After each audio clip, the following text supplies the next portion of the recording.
కొంతమంది వైసీపీ నేతలు ఏమంటున్నారంటే కావాలని మాఫింగ్ చేసి ఇలా చేశారని రోజా మాట్లాడుతుంది. దాని మీద మీరేమంటారు? కావాలని రోజా మాట్లాడడానికి ఒక మనిషి ప్రాణం తీసుకోరుగా. ఇప్పుడు స్పాట్ లో మనిషి చచ్చిపోయినా కూడా కావాలని ఎలా చేస్తారు? అసలు దానికి కళ్ళుండి మాట్లాడుతున్నా, కళ్ళు లేకుండా మాట్లాడుతున్నా, దానికి బుద్ధి జ్ఞానం శాంతం చిప్పుపోయింది. దానికి పోయేది ఏం మాట్లాడుతుందో దానికి అర్థం కావట్లా. బాగా వైసీపీ అధికారంలో ఉన్నంత కాలము డబ్బులు విచ్చలవిడిగా దోసుకొని పేద ప్రజల సొమ్ము పందికొక్కలా తిని అడ్డంగా బలిసి వాళ్ళ రోజున ఒక మనిషి ప్రాణం పోయినా సరే మానవత్వం లేకుండా నీచంగా మాట్లాడే ఆ నీచాతి కుక్కని చెప్పు తీసుకొని ఆంధ్ర రాష్ట్ర ప్రజలు ఇంకా కొడతారు. దీని వెనకాల చంద్రబాబు నాయుడు, లోకేష్ గారు, పవన్ కళ్యాణ్ మాఫింగ్ చేసి అది కారు కింద అలా చేశారు అది ఇదని మాట్లాడుతున్నారు. మాఫింగ్ చేసి చంద్రబాబు గారు, లోకేష్ గారు మాఫింగ్ చేయడానికి వీళ్ళకిలాగా నీచమైన రాజకీయం, కుళ్ళు రాజకీయం, మర్డర్ల రాజకీయము, మనుషుల ప్రాణాలు చెలగాటం పెట్టి ఆడే రాజకీయం, నీచమైన రాజకీయ నాయకుడు ఎవడైనా ఉన్నాయంటే అది వైసీపీ కార్యకర్తలని నిర్దాక్షిణంగా ఆంధ్ర రాష్ట్ర ప్రజలందరూ చెప్తారు కూడా.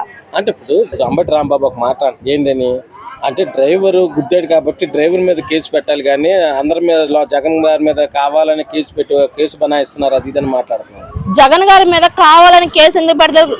ఇప్పుడు ఒక కేసులో 4-5 ఉన్నప్పుడు నలుగురిని ఇరికిస్తారు, ఒక్కనే పెట్టారుగా. ఇప్పుడు ఒకడు దొంగతనం చేస్తారు, వారితో పాటు నలుగురు వెళ్ళినప్పుడు నలుగురిని పెడుతున్నారు. ఒక్కనే పెట్టచ్చు కదా, పొడిచిన ఒక్కనే పెట్టాలి కదా. ఆ నలుగురిని ఎందుకు అరెస్ట్ చేస్తున్నారు? నలుగురు ముద్దాయిలు కాబట్టి నలుగురిని అరెస్ట్ చేస్తారు, ఒక్కరిని ఎందుకు అరెస్ట్ చేస్తారు?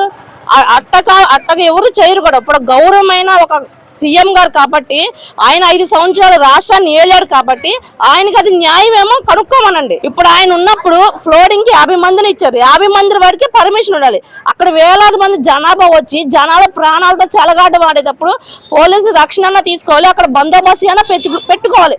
అదేమీ లేకోకుండా మీరు ఫ్లోరింగ్ మీద జనాలు వదిలేసి జనాల్ని విచ్చలవిడిగా చంపుకుంటా పోతాము, గొడ్డలతో నరుక్కుంటా పోతాము, మేము దాచుకుంటాం అని ఇంతకాలం చేసిన అరాచకం చాలు. డిప్యూటీ సీఎం గారి జోలు ఎవరైనా వస్తే, నారా చంద్రబాబు గారి జోలు ఎవరైనా వస్తే, మళ్ళీ అన్న లోకేష్ గారి జోలు వస్తే మటుకి ఎవరిని కూడా వదిలేది లేదు. మాఫింగ్ చేయడం దీంట్లో ఏమీ లేదు.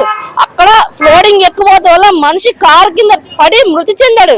అది కళ్ళు తెలుసుకొని చూడమను. వైసీపీ కార్యకర్తలు ఎవరైతే ఉన్నాడో పెద్ద పెద్ద నాయకులు అని చెప్పుకునే వాళ్ళు అటువంటి దారుణాలు జరగకోకుండా జనాల ప్రాణాలతో చలగాటం ఆడుకోకుండా జాగ్రత్తగా బతకాలి.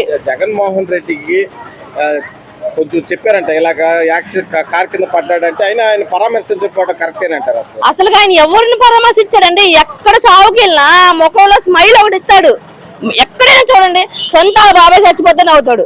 ఎక్కడ మొన్న మన దేశం కోసం ఒక మనిషి ప్రాణం వదిలేస్తే ఆ ప్రాణాల కాడికి వెళ్ళి కూడా నవ్వుతున్నాడు. అసలు ఎవరికైనా నవ్వు వచ్చింది ఆ సిచ్యువేషన్. ఇప్పుడు పవన్ కళ్యాణ్ గారు వెళ్ళారు, లోకేష్ గారు వెళ్ళారు, వీళ్ళిద్దరు మొహం చూడండి, ఈయన మొహం చూడండి. ఆయనకి అసలు ఎందుకు నవ్వు వస్తుందో లేకపోతే ఆయనది అసలు నేనే ఇంకా ఎక్కడ ఎవడెట్ట పోయినా సరే నాకు కుర్చీ కావాలి, ముందర సీటు కావాలి, అధికారం కావాలి, అదే టార్గెట్ లో ఉంటారు వాళ్ళు. ఇక వేరే టార్గెట్ ఏం లేదు వాళ్ళ జీవితానికి. అది అంటే ఇప్పుడు ఇది నిజంగా మీరు వీడియో చూసే ఉంటారు కదా, అది మీకు ఎలా అనిపించింది? వీడియో చూసిన ప్రతి ఒక్కరికి కూడా బాధ అనిపిస్తుంది. ఇవాళ రోజు నా వీడియో చూసిన ప్రతి ఒక్కరికి కూడా ఆ మనిషి ప్రాణం పోయినప్పుడు ఎవరు కూడా ఆ వీడియోని చూసి సమర్థించాడంటే అది అంతకంటే పాపం, అంతకంటే దుర్మార్గం ఇంకోటి ఉండదు. అంటే వైసీపీ అంటున్నారు ఆటోలు తీసుకెళ్లారా, అంబులెన్స్ లో అప్పుడు దాకా ఎందుకు ఉంచారు, అది ఇది అని వాళ్ళు మాట్లాడుతున్నారు. దాని మీద అసలు ఆటోలో తీసుకెళ్తా, అంబులెన్స్ లో తీసుకెళ్తా, సీఎం గారు దిగి ఆయన కారులో తీసుకెళ్లొచ్చు కదా. ఎంపండి ఆయన కారులో వెళ్తే అసలు లేట్ ఉండదు కదా, వాళ్ళే తీసుకెళ్లాల్సిన అవసరం ఏముంటది? ఒక మనిషి ప్రాణం కంటే సీఎం ప్రాణాలు ఎవరు తీసారు కదా.